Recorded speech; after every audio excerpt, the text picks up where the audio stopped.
Segundo livro de Reis, capítulo 13, a partir do verso 14 ao 19, diz: quando Eliseu estava sofrendo da enfermidade da qual viria a morrer, Joás, rei de Israel, foi visitá-lo. Chorou diante dele e disse: meu pai, carros de Israel e seus cavaleiros. Então Eliseu disse ao rei: pegue um arco e algumas flechas. Joás pegou o arco e as flechas. Eliseu disse ao rei de Israel: empunhe o arco. E o rei fez assim. Então Eliseu pôs as mãos sobre as mãos do rei e disse: abra a janela que dá para o leste. E o rei abriu.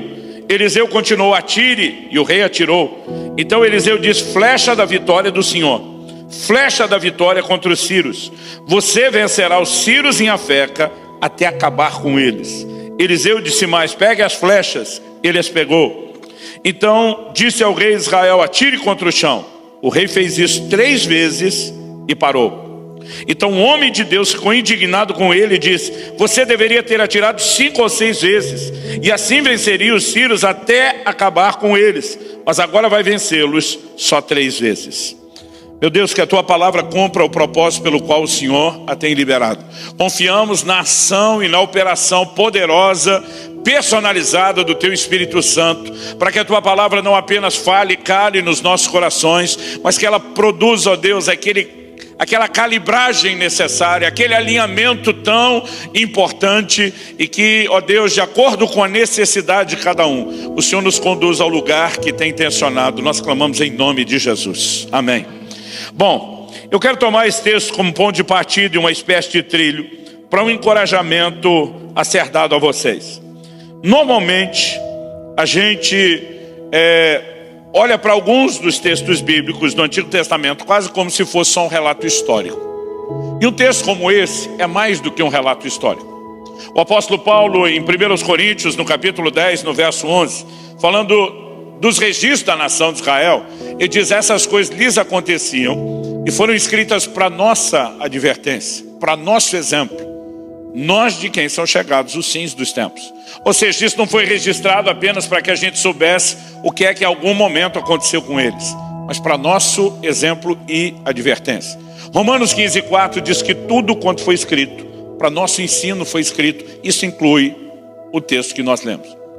Quando o rei Joás, rei de Israel, vai visitar o profeta Eliseu, que já está velho, quando você faz a conta da quantidade de reinos ou período de reinados que ele profetizou, por mais novo, por mais jovem que ele tenha começado, ele tem que ter no mínimo uns 80 anos de idade nessa ocasião. Ele, além de enfermo, diz a Escritura, além de velho, diz a Escritura que estava enfermo da enfermidade que haveria de morrer. Quando ele morreria? A gente leu até o verso 19. Versículo seguinte, que não lemos o 20, vai falar da morte de Eliseu. Ou seja, esse é o último momento, o último episódio de Eliseu em vida. A Bíblia vai relatar algumas coisas que aconteceram depois, mas o último registro que nós temos, o que me faz acreditar que Joás foi fazer uma espécie de visita social, de despedida. A Bíblia diz que, além de chorar diante de Eliseu, ele usa uma gíria da época: meu pai, carros de Israel e seus cavaleiros. A única outra vez que isso foi usado na Bíblia foi usado pelo próprio Eliseu na hora de Elias partir. Ou seja, o que esse cara estava dizendo, uma linguagem mais contemporânea, era #partiu-glória. Ele está dizendo: o senhor está indo embora. E ele está chorando porque está reconhecendo que o senhor foi um homem de Deus e vai fazer falta. Eliseu aproveita esse momento que era para ser só uma visita social e se permite ser um instrumento de Deus uma última vez. E ele diz para o rei: pega o arco e flecha. O rei pegou. Abre a janela que dá para o oriente, para o leste. O rei abriu. E diz: agora tira uma flecha. O rei atirou. Quando o rei atirou, o homem de Deus simplesmente diz: flecha da vitória do Senhor contra os sírios. Essa é a flecha da vitória do Senhor contra os sírios. E ele ainda afirma categoricamente: você vai feri-los. Israel estava em guerra com os sírios. Você vai feri-los em Afeca até os consumir. Literalmente a expressão até os consumir significa até acabar com a sua raça. Aí o rei atirou a flecha, mas essa flecha não se transformou num míssil balístico de alta potência que caiu lá no acampamento do inimigo e destruiu todo mundo. A flecha em si provavelmente não foi além do quintal da casa de Eliseu. Mas quando o rei atira, e Eliseu está declarando, o que ele está dizendo é que aquilo era um ato profético. uma encenação do que no plano espiritual haveria de acontecer. E aqui eu e você precisamos nos questionar algo. Porque a palavra profética dizia o quê? Você vai ferir o inimigo até os consumir. Mas depois de atirar da flecha, Eliseu diz para ele: agora você vai ferir o chão. Atira no chão. E o rei faz isso 1, 2, 3. Na terceira ele para. E no momento que ele para, que Eliseu fica indignado. Eu brinco que se fosse brasileiro dos nossos dias, Eliseu teria dito para ele: por que parou? Parou por quê? Indignado ele diz: você tinha que ter ferido o chão 5 ou 6 vezes. Se você fizesse isso, então você iria ferir os inimigos de acordo com o que Deus falou, até os consumir. Mas agora, por causa da sua atitude, o jogo acabou de mudar. Você só vai feri-los 3 vezes. O que me leva a fazer a pergunta que você já sabe a resposta: quem é que determina a quantidade de vitória que eu e você teremos? Muitas vezes nós achamos de forma equivocada que Deus, de modo unilateral, já decidiu quantas vitórias eu e você teremos. E o que o texto nos mostra é que muitas vezes Deus está falando de uma provisão, de algo que Ele providenciou, mas que eu e você podemos de alguma forma diminuir, em vez de desfrutar tudo aquilo que Ele definiu. Eliseu disse: se você atirasse mais no chão, ia vencer 5 ou 6. Mas porque parou na terceira dizendo 3 está bom, agora você também limitou a quantidade de vitória. O tema da minha mensagem para vocês hoje é: não se conforme. Não se conforme. Tem muita gente parando antes da hora de parar. E durante muito tempo eu defini as pessoas pelos extremos. Ah, esse cara é incrédulo, ou seja, não acredita em nada. Ah, esse realmente é crente, ou seja, acredita em tudo. A verdade é que a maioria das pessoas não estão nos extremos. Elas estão vagando em algum lugar aqui no meio. Às vezes pendendo mais para um lado, às vezes pendendo para o outro. O que duvida, não duvida de tudo. E muitas vezes o que acredita também não acredita em tudo. E é quando as pessoas começam a transitar nesse lugar, que muitas vezes elas não percebem que mesmo vendo Deus fazer alguma coisa, isso não significa que elas estão experimentando tudo aquilo que elas poderiam experimentar. E sabe, de alguma forma eu sinto que Deus queria que eu viesse enxergar a fé de muitos de vocês. E a primeira coisa que eu quero chamar a sua atenção é que o comportamento de cada um desses dois, Jeoás de um lado, Eliseu do outro, é completamente diferente. Jeoás joga no time dos conformados, 3 está bom. Por que é que ele se acomodou em 3? Nós não temos certeza. Talvez ele pensou: não quero passar a minha vida inteira guerreando ou lutando. Talvez ele simplesmente tenha escolhido o caminho mais cômodo. E a gente só vai ficar especulando. Mas do lado de cá você tem um cara indignado, dizendo: você não vai viver a plenitude do que Deus te prometeu. E algumas verdades que eu tenho aprendido a respeito disso, e eu gostaria de chamar a sua atenção, diz respeito ao poder de uma atitude. Jeoás está jogando no time dos conformados, 3 está bom. Eliseu, indignado com ele, está jogando no time dos inconformados, está bom coisa nenhuma. O que está bom é a medida cheia do que Deus prometeu. Agora a pergunta é: qual é o poder que uma atitude tem? Ela define destinos. Ela define a medida do que eu e você iremos desfrutar. E é importante que a gente entenda isso. Quando eu era garoto, algo que chamava muito a minha atenção lendo a Bíblia era a declaração de Gideão. O anjo de Deus aparece para Gideão e fala com ele: o Senhor é contigo, homem valente. Você tem ideia do que é um anjo de Deus aparecer e conversar com alguém? Imagina se acontecesse com você. Eu brinco que tem uns crentes que eles lêem a Bíblia de um jeito muito sem graça. Eu não sei como você lê a Bíblia. Eu gosto de ler me colocando lá dentro da história, imaginando todo o cenário como se estivesse acontecendo comigo naquele momento. Um anjo de Deus aparecer e falar com você não é igual o vizinho dando bom dia no portão de manhã. Não é aquela coisa tipo normal. A Bíblia fala de pessoas que foram tomadas de medo, de pavor. Daniel descreve visões de anjos que faltou força para ficar de pé. Eu não sei se eu teria coragem de responder alguma coisa para um anjo se o anjo aparecesse falar comigo. Mas quando o anjo fala com Gideão: o Senhor é contigo, homem valente, o Gideão retruca o anjo na hora. Ele diz: se o Senhor é conosco, você teria moral de enfrentar e peitar o anjo desse jeito? Se o Senhor é conosco, ele pergunta, o que é feito das maravilhas que nos contaram nossos pais? Às vezes eu pensava: ninguém te deu educação, Gideão? O anjo está falando que Deus está com você? Você vai questionar o anjo? Mas o questionamento não é Deus está ou não está. Ele diz: se o Senhor está conosco, o que é feito das maravilhas que nos contaram nossos pais? Cadê o sobrenatural? Cadê o mover de Deus? O que foi feito da unção de milagres da geração de Moisés? O que foi feito da unção de conquistas da geração de Josué? Se Deus é conosco, por que nós não estamos escrevendo a nossa história de avivamento em vez de viver da saudade do avivamento dos outros? Sabe o que você tem aqui? O grito de um inconformado. E eu me recuso a ver uma vida espiritual medíocre quando nós servimos a um Deus que é maior do que isso. Ele está dizendo para o anjo: se Deus está conosco, eu quero a medida cheia do que significa que Ele está conosco.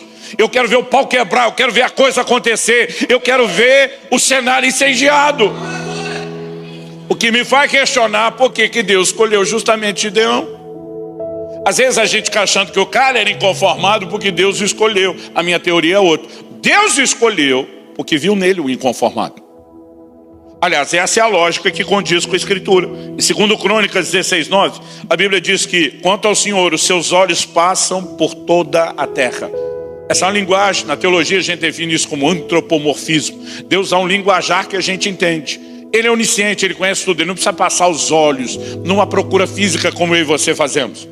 Mas quando a Bíblia diz que o Senhor, os seus olhos passam por toda a terra, a Bíblia diz: para se mostrar forte para aqueles cujo coração é totalmente dele.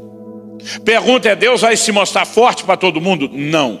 Ele está procurando onde estão aqueles cujo coração seja totalmente meu, para que eu possa mostrar a minha força. Ele não vai mostrar sua força para todo mundo. Ele está buscando onde estão os que o coração se inclinaram de verdade para mim, para valer totalmente para mim. Para esses eu vou me mostrar forte. Quem está entendendo? Então Deus está procurando os inconformados, aqueles que o coração se volte para Ele, aqueles que não aceitem nada menos do que a medida cheia e completa daquilo que Deus tem para fazer. Sabe, Joás tinha uma palavra profética, mas o que ele não entendeu é uma dinâmica que eu chamo da interação com o profético. O que é interação? Abraão recebeu de Deus uma palavra: em ti serão benditas todas as famílias da terra. Não era uma palavra qualquer, gente. Paulo, escrevendo aos Gálatas, diz que Deus pré-anunciou o evangelho a Abraão. Não era apenas o desejo de fazer algo por Abraão, de respeito aos planos e propósitos de Deus para toda a terra. Mas em Gênesis 18:19 você vai ler Deus falando sobre Abraão: porque eu o escolhi.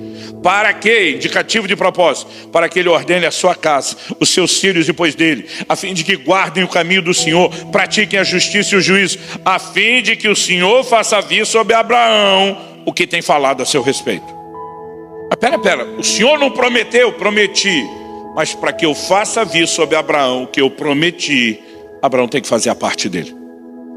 O que é que Deus está dizendo? Que a necessidade de interação com o profético. Primeira carta de Paulo a Timóteo, capítulo 1, verso 18. Paulo diz ao seu discípulo: de acordo com as profecias que foram ditas a teu respeito, combate, firmado nelas, o bom combate. O que ele está dizendo? Deus te deu uma palavra, luta por isso. Cai para cima, interage, participa. Eu tenho visto crente que passa uma vida inteira sentada: se Deus falou, vai acontecer. Nem todo tipo de promessa terá cumprimento automático. Algumas delas vão requerer interação, e a interação tem muito mais a ver com a atitude correta do que qualquer outra coisa que você imagine.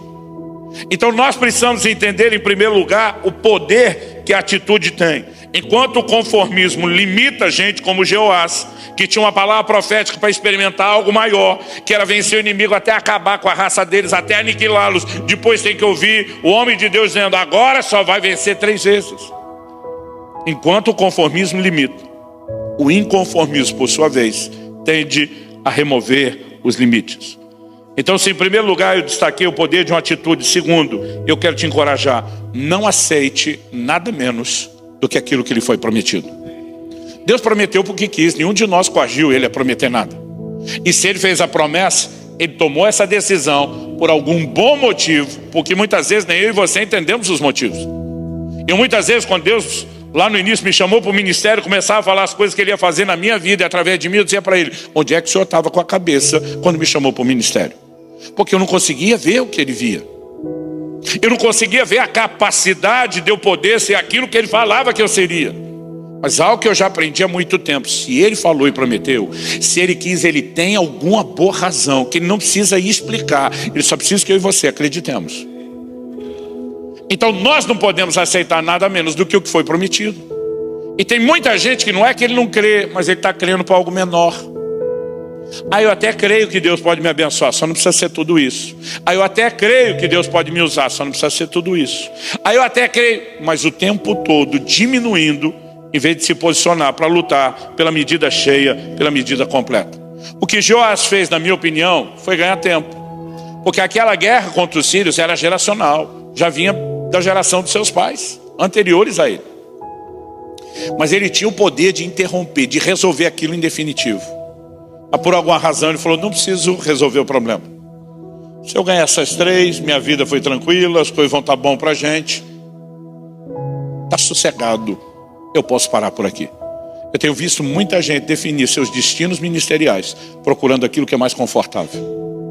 Eu tenho visto muita gente limitar o que Deus tem, porque simplesmente diz, não quero ter muito trabalho. Mas o que deveria existir dentro de mim e dentro de você, um grito, estilo de Gideão. Eu quero a medida cheia. Cadê aquele negócio que outros já viveram, que contaram para nós, que inspiraram, que mostraram para nós que é possível ser vivido? Eu não sei você, mas sou parte de uma geração que foi criada pressionando principalmente a mãe. Porque nós, os filhos, vivemos um contexto de... É mais bonito falar escassez, né? Não gosto da palavra pobreza. Vivemos um contexto de escassez. Eu lembro que refrigerante se aparecia em casa. Se aparecesse em casa quando tinha dinheiro, era na refeição de domingo. A gente tinha o que chamava da garrafa, que era a família, que era de 1 litro. Hoje tem gente que bebe 1 litro sozinho. Naquela época 1 litro era para a família toda. Então eu lembro que mamãe pegava os copos de requeijão, que depois de esvaziado virava copo em casa, porque não tinha dinheiro para comprar copo de vidro. E ela colocava lá os copos, eu e meus irmãos, nós somos em 3, o Paulo que falou aqui é o mais novo, o caçula, eu sou do meio, temos o mais velho, o Adriano. A gente colocava um copo do lado do outro, e mamãe ia colocando e a gente medindo, passou um pouco para ele, igual o meu aqui. Aquilo não era só a vontade de tomar o mesmo tanto de coca que o outro. Para nós era a necessidade de sentir tão importante, valorizado e amado quanto o outro. Alguém mais de vocês já fez a medição, né? Do jeito que vocês riram, se não fizeram, os filhos de vocês já fizeram com vocês. Por que eu estou contando isso? Porque muitas vezes quando eu estou lendo biografias e vendo o que Deus fez pelos outros e o quanto encheu o copo deles, eu começo a para Deus, eu digo para ele, também quero. Outro dia alguém falou, pastor, o senhor está competindo com os outros? Falei, com os outros nunca, com a minha mediocridade sempre. Eu não quero me conformar com nada menor. Gente, Deus não faz acepção de pessoas. Deus não tem filhos prediletos. Eu não aceito essa ideia de Deus ter filho predileto, a menos que seja eu. Aí eu posso abrir uma exceção. Mas cada vez que eu vejo Deus fazendo algo na vida de alguém, não estou falando de comparar dons, ministérios, propósitos são distintos, mas cada vez que eu vejo a liberação de algo, eu me alegro pelo meu irmão, mas eu também me alegro por mim, porque eu falo para Deus, se fez para ele, vai fazer para mim. Eu não quero nada menos. E o tempo todo eu procuro me inspirar. Mas mais importante do que se inspirar vendo o que Deus já fez por outros, é eu e você entendemos o que Ele tem nos prometido. Contentamento, gente, é uma mensagem bíblica que se aplica à finança, à coisa material, não à promessa. Nenhum de nós deveria se contentar com nada menor do que aquilo que Deus tem falado, do que aquilo que Deus tem sinalizado. Quando eu olho para Eliseu, eu entendo porque Eliseu ficou tão indignado com Joás.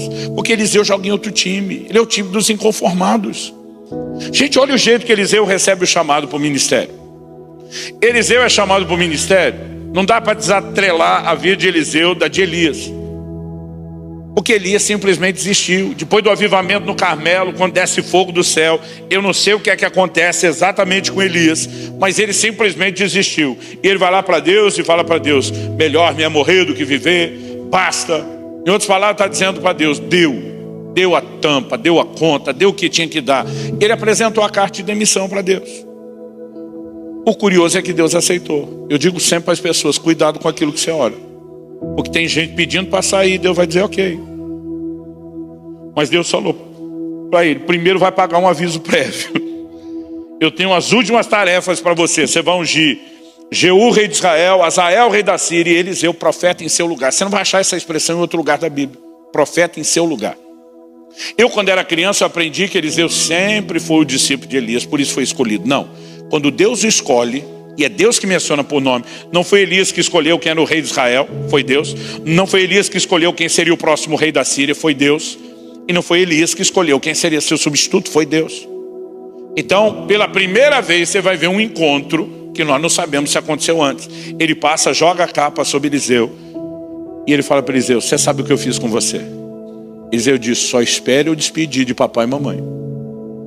E depois de despedir, na opinião dos mais espirituais, ele fez um sacrifício a Deus. Na dos mais carnais, ele fez um churrasco. Mas a Bíblia diz que ele pegou os bois que estavam arando a terra e pegou uma junta de boi. Gente, 2 bois, uma junta, é muita carne. E ele deu uma churrascada para a turma. E ele diz, aqui encerro, fui, parti o ministério. Gente, começar o ministério do zero é um desafio. Mas ter que começar substituindo um vulto do nível de Elias é assustador. Quando você olha Deus falando com Josué, Deus tem que dar gás em Josué o tempo todo. Não temas, não te espantes. Como fui com Moisés, serei contigo. Ser forte e corajoso. Por quê? Porque o Josué estava apavorado. E nenhum de nós vai julgá-lo. Imagina você ter que substituir Moisés, o maior vulto do Antigo Testamento. Só quando você olha para Eliseu, ninguém teve que dar gás no menino. O Elias disse, você sabe o que eu fiz com você? Ele diz, estou dentro. Ele simplesmente encara. E agora ele começa a acompanhar o Elias, até que chega o momento de Elias ir embora. No dia de Elias ir embora, Elias sabe que vai embora. Eliseu sabe que Elias vai embora. Todos os filhos dos profetas, em todas as cidades que eles passam, sabem que ele vai embora. Porque pensa numa turma que não sabe guardar segredo, são tal dos profetas. A Bíblia diz que o Elias chega para Eliseu e eles estão em Betel. Ele diz, segura a onda aí. O Senhor simplesmente me sinalizou e me mandou eu mover direção e fazer uma coisa para ele. Então ele simplesmente olha para Eliseu e diz, segura aí, fica aí, até que eu volte. O Eliseu olha para ele e diz, tão certo como vive o Senhor, não te deixarei, não largarei do seu pé. Então eles vão sair, estão em Gilgal, e diz, o Senhor diz, o Senhor me enviou a Betel, segura a onda aqui, que eu estou indo a Betel sem você. Eliseu falou, de jeito nenhum, não te largo, estou na sua cola. Então tá bom, vem junto. Quando chega a Betel, ele faz o que tem que fazer. Aí diz para ele, agora segura a onda aí.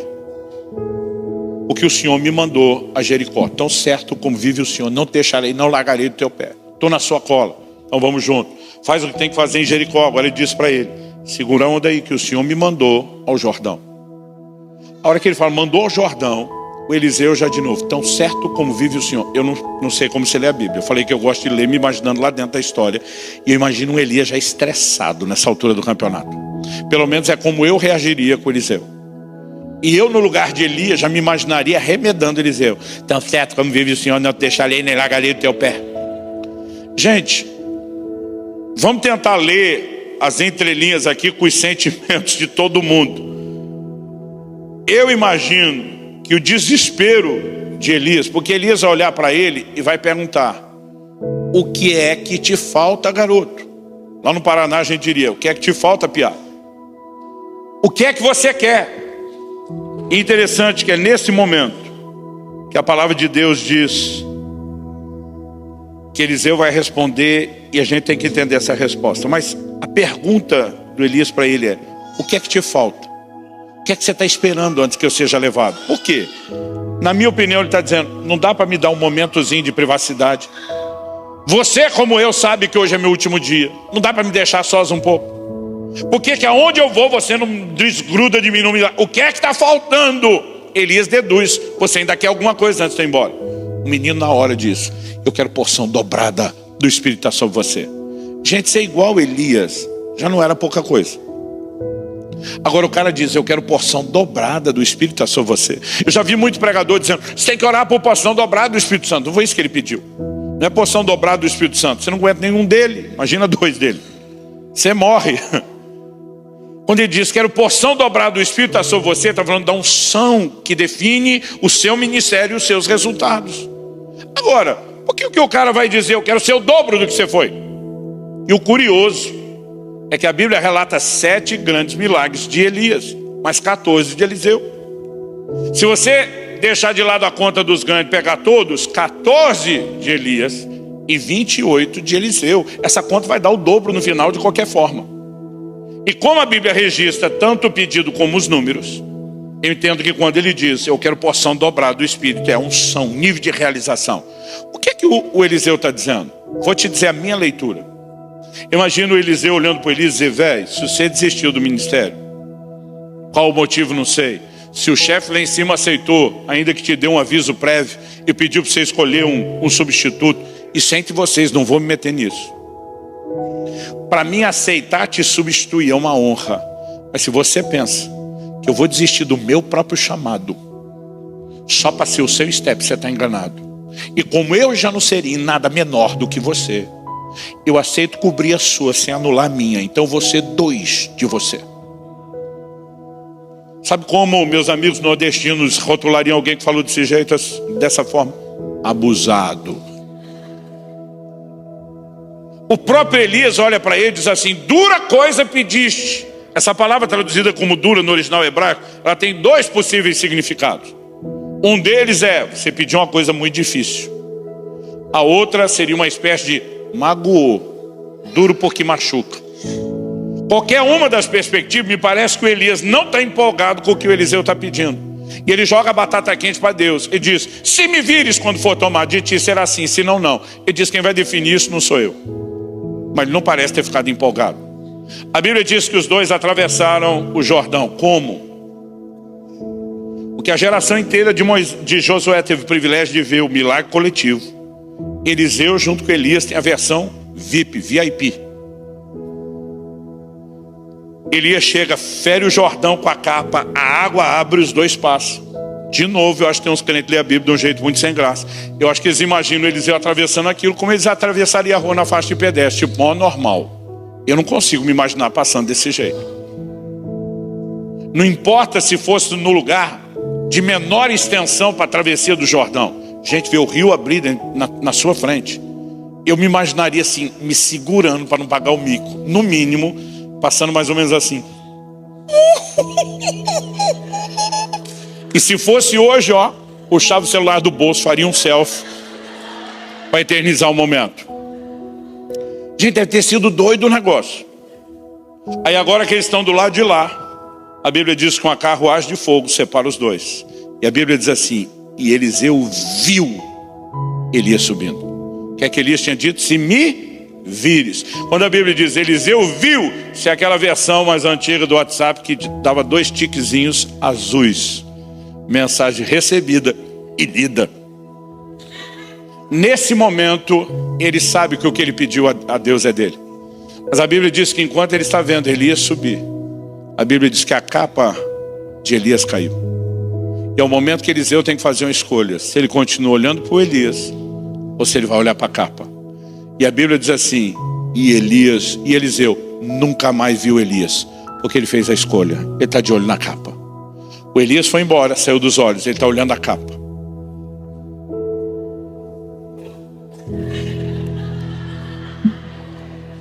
E ele vai lá e pega a capa. E quando ele pega a capa, o que é que ele faz? Ele olha para o Jordão, olha para a capa, olha para o Jordão, olha para a capa.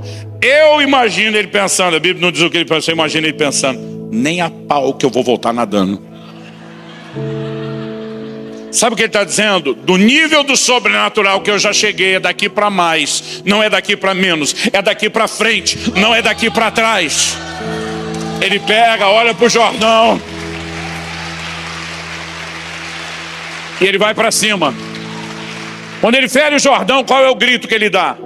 Ele fere as águas do Jordão e o grito dele é, onde está o Deus de Elias? Ele não pergunta onde está Elias, porque sabe que Elias foi embora e não volta mais.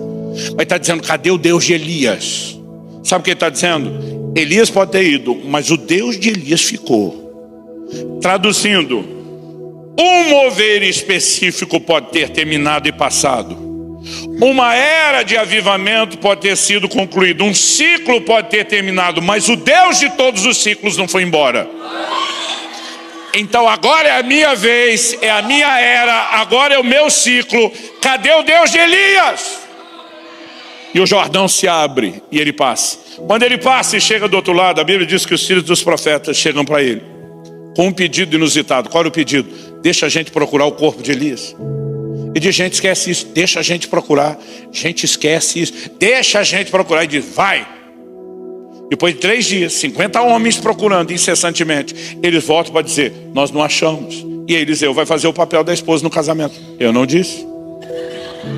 Eu não falei. Todo marido aqui sabe, quando ouve o conselho da mulher, tem uma grande probabilidade de terminar com ela dizendo, eu falei. Agora a pergunta é, por que essa turma quer um corpo? Primeiro, eu acho que Eliseu está dizendo, Deus não ia tratar nenhum de nós como um copinho descartável. Tirar o cara com estilo, de uma forma apoteótica, como fez, para descartar no meio do caminho. Mas vamos pensar com a lente cultural. Por que eles querem um corpo? Pensa num povo que gostava de velório. Não é sério, gente. Hoje, eu acho que aqui não é muito diferente pelo que a gente vê no filme, mas no Brasil, morreu tem que enterrar no máximo 24 horas. Por questões sanitárias e etc. Mas aquele povo, eles saíram do Egito com a prática de embalsamar seus mortos. E eles faziam velórios que duravam. Tem velório na Bíblia de 7 dias. Tem velório de 30 dias, de 40, de 70 dias. E quanto mais importante for a pessoa, mais tempo nós temos que ficar chorando a perda. Então aquele povo quer velório. Ele está dizendo, não dá para terminar uma era de avivamento e não ficar chorando o que foi embora. E pensa num povo que gosta de chorar o que já passou. Eu tenho visto muita gente assim. Eu lembro de um comentário anos atrás que eu vi do próprio Marcelo Jamal. Quando Esdras, o sacerdote reformador, lidera a restauração do templo e chega o dia da inauguração, a Bíblia diz que houve uma grande festa no período pós-exílio de Babilônia. No dia da consagração, a Bíblia diz que tinha 2 grupos fazendo barulho e o barulho de um concorria com o do outro. O barulho dos mais jovens, festa, alegria. Porque a maioria deles cresceu no exílio. Eles nem viram a casa de Deus de pé. Ela foi derrubada. Eles ouviam as histórias de avivamento da Shekinah, a glória que manifestou lá, mas nunca tinha visto. Agora, pela primeira vez, estão olhando aquele negócio. Imagina a empolgação daqueles jovens dizendo, talvez a gente veja o que os nossos ancestrais viram, talvez a gente experimente um pouco da visitação de Deus. É a nossa hora, é o nosso momento, é a nossa oportunidade. Eles estão empolgados. Mas a Bíblia diz, do outro lado, um outro barulho concorria com o barulho da festa. Era a voz de choro. Quem que está chorando? Os mais velhos. Consciente ou inconscientemente, sabe o que aquele choro está dizendo? Nunca que o que vocês vão ter agora vai ser tão bom quanto o que nós já tivemos. Traduzindo, avivamento bom era o nosso. Tempo de Salomão. Esse negócio, esse step que vocês levantaram aí não é nada. É para esse grupo de gente velha que Deus levanta profetas como Ageu para dizer, ei, a glória da última casa será maior do que a primeira. Sabe o que Deus está dizendo? Deus está dizendo, eu não ando para trás, eu ando para frente. Quem foi que disse para vocês que avivamento bom é o que já passou? Deus está dizendo, avivamento bom é o que está para chegar. E aqui nós temos que acordar para algo. Um dia nós estávamos num culto, um mover do Espírito poderoso, tremendo. Eu vi um senhor de idade, cabelo branco no canto chorando, mas chorava que nem criança. Eu tentando entender o que é que Deus estava fazendo com ele, curioso. Eu cheguei perto dele, quando eu cheguei ele me chamou. Ele olhou para mim e falou, você tinha que ter conhecido o movimento de renovação espiritual da década de 70. E chorava. Eu falei, não, ele não está fazendo isso. Ele estava olhando tudo aquilo e dizendo, avivamento bom foi o nosso. Eu nasci em 72. O movimento de renovação espiritual no Brasil, do final da década de 60 e boa parte da década de 70, chacoalhou as igrejas brasileiras, denominacionais, conservador. Foi um derramar do Espírito sem precedentes. Não dá para negar. Mas é um ciclo que passou. Aí na década de 80 veio outro ciclo. Deus mudou a adoração da igreja brasileira, foi na década de 80. Não foi a partir de 90 ou 2000, como alguns acham. E não estou falando da inologia, não estou falando de liturgia. Gente, a gente não tinha instrumento de som bom, a gente não tinha músico bom como hoje, e até as músicas que a gente cantava era brega pra caramba. Não, vamos falar a verdade, poxa. Mas quando a gente começava a adorar, tinha uma glória que parece que dava para pegar com a mão. Hoje a gente está com som bom, músico bom, música boa. E a pergunta às vezes é, cadê aquela glória? Eu lembro de reuniões onde nós, as crianças, ninguém dava um pio, ninguém se mexia, ninguém levantava, ninguém corria, e não tinha que pai ameaçar ou mandar. O temor de Deus caía sobre a gente e a gente ficava apavorado de perceber que havia uma presença inexplicável naquele ambiente. Essa foi a fase que eu comecei a desfrutar, a de 80. Aí veio a década de 90. O mover de Deus varreu a nação brasileira. Sinais, prodígios, milagres. Nesse mover eu nadei de braçada.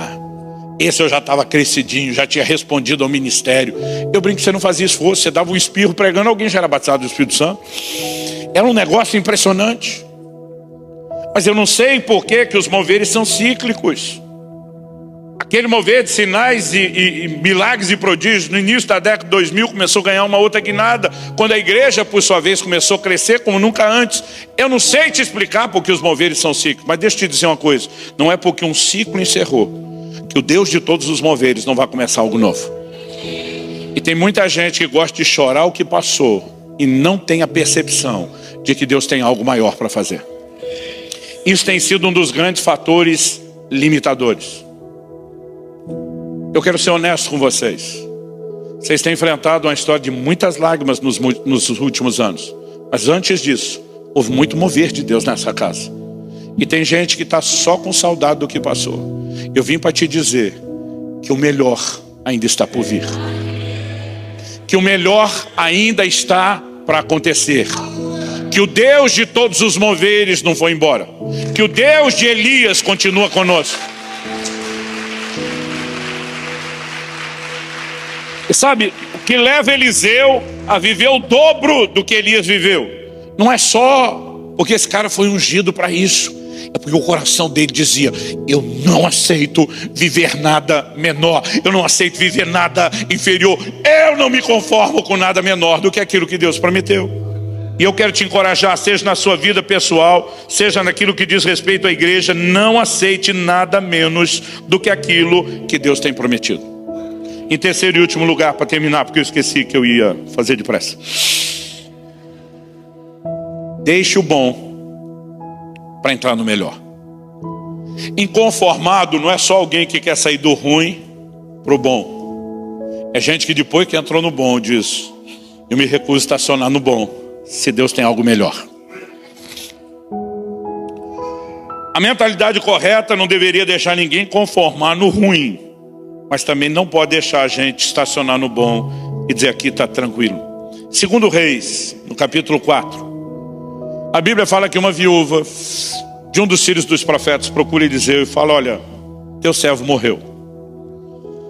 Não deixou seguro de vida, não deixou previdência. Lá no Brasil a gente diz nem a privada nem a falida. Não deixou dinheiro guardado, não deixou bens. O que deixou foi uma dívida.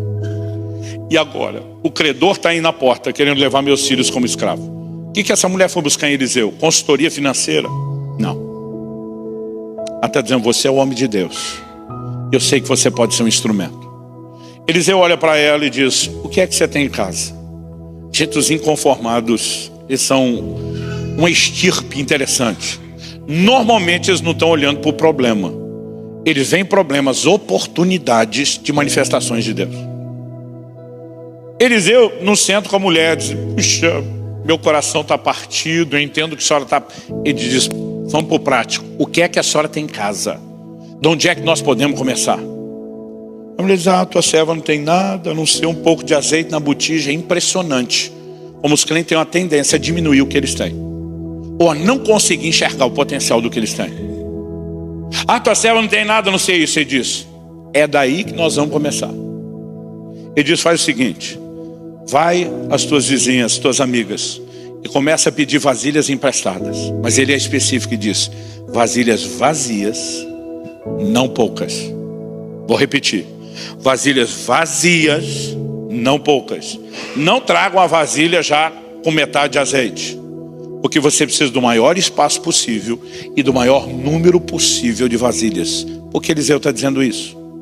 Porque a Bíblia diz que quando terminou a última vasilha, o azeite parou. Eu comecei perguntando quem determina a quantidade de vitórias de Deus na nossa vida. E eu falei que não é o próprio Deus, somos nós. E quem determina a quantidade de azeite não é o Deus que vai multiplicar, é quem vai trazer vasilha. Dependendo quanta vasilha e quanto espaço tem, isso determina quanto óleo ou quanto azeite você vai ter. Aí diz para essa mulher: quando você vier com as vasilhas todas, fecha a porta sobre você e os seus filhos. E depois que você fechar a porta, põe todas as vasilhas na sua frente. E aí você vai fazer o seguinte, você vai pegar aquela vasilha que tem o azeite, coloca todas na sua frente. Onde que todas tinham que estar? Na frente. Então qualquer que fosse a posição dela na sala, as vasilhas na frente. Então ele diz, enfia ela lá. Então você vai na primeira e começa a derramar o azeite da sua vasilha. Vai derramando, derramando. Mas só tem um pouco. Mas vai derramando aquele pouco, aquele pouco. E o pouco da sua vai encher totalmente a primeira. Ele diz, mas presta atenção. Quando encher a primeira, para de derramar. Segura sua vasilha um pouquinho. Pega a vasilha cheia, põe para trás. Agora você vai olhar para a próxima e vai começar tudo de novo. Eu ficava lendo isso perguntando, Deus, sério que Eliseu teve que explicar isso para essa mulher? O que Eliseu achou que essa mulher tinha um retardo mental? Que se ele não falasse para, ela ia ficar a tarde inteira derramando o azeite multiplicando, transbordando, molhando o chão da sala da casa. Eu falei, desnecessária essa explicação. O dia que eu falei isso, o Espírito Santo falou comigo, a menos que a orientação dele não seja meramente natural. Quando ele falou isso, pum! Explodiu um negócio dentro da minha mente. Revelação é algo que você não consegue explicar. Você entende em fração de segundos. O que com horas falando você não consegue comunicar. Mas eu entendi que tudo aquilo eram figuras. Fecha a porta sobre si os seus filhos. Gente, eu amo intervenções de Deus em ambientes proféticos. Em conferências, daquelas assim, que você fala, hoje o mover foi top. Mas as maiores intervenções de Deus na minha vida não foram geradas nesse ambiente. Sabe onde foram? Jesus disse, entra no teu quarto, fecha a tua porta, fala com teu pai em secreto. É lá no ambiente do secreto que as maiores intervenções foram geradas. Eu creio que Deus está nos chamando a resgatar a prática do secreto que gera as manifestações. Quando Eliseu diz, vai e pede às tuas amigas vasilhas vazias, gente, tem muita gente no nosso meio que não sabe manter portas de relacionamento abertas. E tem gente hoje, se dependesse de pedir vasilha emprestada, estava lascado. Porque não ia ter muita gente querendo emprestar. Você não conhece o dia de amanhã. Não estou advogando relacionamentos interesseiros. Mas você não sabe o dia de amanhã. O mundo é cíclico e dá voltas. Eu tive gente que lá atrás, no início do meu ministério, uns garotos, adolescentes, eu levava para casa, para o cara poder tomar banho e comer, porque não tinha isso na casa dele. E esse tipo de gente cresceu, prosperou e virou investidor na minha vida, do meu ministério depois. Você nunca sabe o dia de amanhã. E eu não, repito, não estou falando de relacionar por interesse. Sirva a todo mundo e mantenha todas as portas. Mas você não tem noção do que Deus pode fazer. Agora vamos voltar. Eliseu diz, quando terminar de encher, para.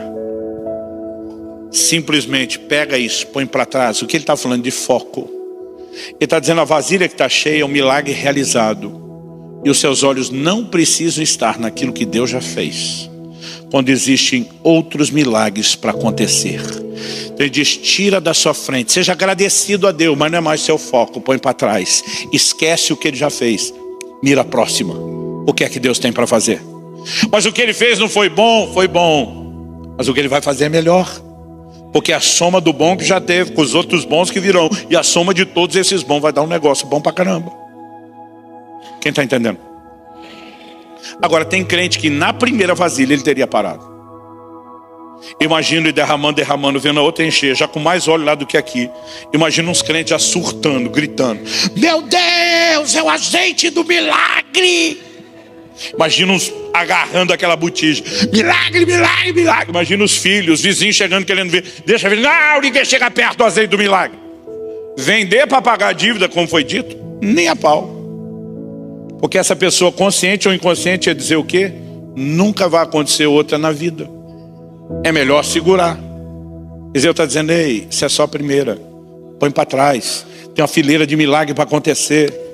Pessoas que viverão sucessões de milagres são gente que diz, eu não vou me acomodar só com uma. O que Deus decidiu fazer na vida daquela mulher não era um grande milagre, é uma sucessão de vários milagres, assim como na minha e na sua vida. Então não importa o que ele já fez de bom, pega e põe para trás. Diz, Senhor, muito obrigado, glória a Deus, aleluia, sou feliz, mas estou empolgado com o que o Senhor vai fazer. Quem está entendendo? Eu vim hoje te dizer, está na hora de colocar algumas coisas que Deus fez para trás e dizer, eu vou focar no que ele vai fazer. Pastor, estou tão feliz que eu ganhei alguns familiares para Jesus. Glória a Deus, mas põe para trás. Foca nos próximos familiares que serão ganhos. Pastor, estou tão feliz com o nível de provisão que Deus já trouxe. Glória a Deus, mas põe para trás e foca nas próximas manifestações de provisão que estão por vir. Pastor, estou tão feliz que houve intervenção de cura na minha vida ou através de mim. Glória a Deus, mas põe para trás, porque tem mais intervenções para acontecer. Eu creio que Deus quer levantar um exército de inconformados nesse lugar, que batam o pé e que decidam: a história dessa casa ainda será escrita. Ela não será definida pelo seu passado, ela será definida pela decisão que nós vamos tomar em relação ao que vem daqui para frente. Vamos ficar em pé para parecer que está acabando. Em Josué, no capítulo 13, versículo 1. A Bíblia diz que Josué já estava com a idade avançada. E aí Deus resolve ter uma conversa com o velhinho. E Deus diz para Josué: ei, ainda há muita terra para conquistar. Um dia eu estava lendo a Bíblia com calma, daqueles momentos, meditando, prestando atenção. Falei para Deus: Senhor, isso é jeito de falar com o velhinho? Isso são modos? Falei: o cara conquistou a maior parte da terra, e o Senhor está botando pressão nele porque falta um pouco? Não era para os céus estar aplaudindo o cara que conquistou a maior parte da terra prometida? Ainda lembro do dia que o Espírito Santo falou comigo: os céus nunca aplaudirão quem conquistou apenas um percentual do que foi disponibilizado. O Senhor diz: eu não prometi 60, 70, 80% da terra, eu prometi a terra toda. E ninguém tem o direito de parar antes de possuir a terra toda, quando os céus sinalizaram. Porque promessa, querido, não é Deus meramente satisfazendo seus caprichos. É Deus te empurrando para movimentar o cumprimento dos propósitos dele. Então por que é que nós vamos parar antes? Por que é que um Josué tem o direito de olhar e dizer: conquistou a maior parte da terra, tá bom. Deus não prometeu a maior parte? Deus olha para ele e diz: há muita terra para conquistar. Eu creio que os céus estão tentando falar comigo e com você hoje. Não importa quanta terra você já conquistou. Eu não vim aqui dizer que você não fez nada, que você não provou nada de Deus, que nada disso está bom. Eu só quero te dizer: tem mais. Então cancele sua aposentadoria e diga: nós vamos lutar por essa terra até conquistá-la na sua totalidade, na sua plenitude. Você sabe por que eu creio que uma das razões pelas quais Davi é chamado de homem segundo o coração de Deus não tem a ver com a sua perfeição, que ele não apresentou. Mas Davi foi incansável. Foi o único homem, desde que a nação de Israel saiu do Egito rumo à terra prometida, que conquistou a totalidade da terra. Ele era incansável. Ele dizia: nós vamos viver tudo isso. E depois de conquistar os inimigos, ele começa: e agora nós temos que levantar uma casa para Deus. Era aquele camarada. Você não vai achar ninguém na Bíblia que fez diferença, que marcou história, que marcou geração, que escreveu história, que não manifestasse as marcas de um inconformado. Mas eu descobri que em vez de apenas esperar que elas apareçam espontaneamente, que amanhã você acorde inconformado, você pode decidir se colocar nesse lugar. E eu tenho o tempo todo me cobrado. Essa é uma das mensagens que eu mais tenho pregado no Brasil, inclusive para a nossa igreja. É daquelas que eu não me canso de repetir. Porque nós precisamos nos colocar num lugar onde a gente diga: não seremos um bando de Jeoás atirando 3 vezes no chão e dizendo: 3 está bom. Deus tem mais. Deus tem muito mais. Quero dizer a todos os convidados: Deus tem mais. Mas quero dizer a vocês da Betel: Deus tem mais. Ele ainda não terminou com essa casa, ele mal começou. A Bíblia diz: quem tem ouvidos para ouvir, ouça. Deus tem mais. E Ele quer provocar gente como eu e você, que fique surtada, insana com esse negócio, dizendo: nós não vamos dar 3 flechadas, nós não vamos parar agora. Nós vamos buscar a plenitude do que Deus tem. Meu Deus, a Tua palavra foi semeada, e eu oro que ela produza os efeitos sobrenaturais que só o Teu Espírito pode produzir. Seja no sentido da vida pessoal ou naquele aspecto coletivo, como corpo, como igreja. Sopra sobre nós hoje. Eu oro que o Senhor desperte e levante nesse lugar um exército de inconformados, de gente que não apenas sonhe, mas de gente, ó Deus, que não aceite viver nada menos do que aquilo que o Senhor tem sinalizado ou prometido. Eu oro que ninguém se conforme. Eu oro que ninguém pare com a medida inferior daquela que o Senhor já tem disponibilizado e sinalizado. Nós clamamos em nome de Jesus. Que o teu Espírito, chamado nas Escrituras de o Espírito da fé, sopre sobre nós. Nós clamamos em nome de Jesus.